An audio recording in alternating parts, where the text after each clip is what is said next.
Ayan, pinapasok niya yung Ayan, grasa. tingnan mo. Ayan. Ganun pala yun? Oo, ayun, wala siya. Kasi pag di mo siya, labas lang yun. Hindi nalagyan yung loob. Kailangan mong dudukutin. Iba talaga yung gumagawa kasi nagtatrabaho eh.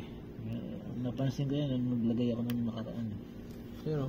Hindi ko rin nakikita eh. Hindi ko nakita yung bearing. Mapapanis pag kinakamay. Yeah. Yun. Kinakayo na po.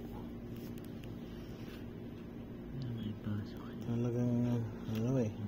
Ngayon, tingnan mo. Walang grasa yung loob. Diba? Kailangang dagdagan ulit. Yes. Suwabe na naman. Bago na yan, Chong. Pag Diba? yan, nagloko pa. Eh, Hindi ko na alam. bahala na siya ron pag nagluko pa siya. Hindi naman daw loko yan kasi may ano. Ayan, di ba? Yun. Meron na siyang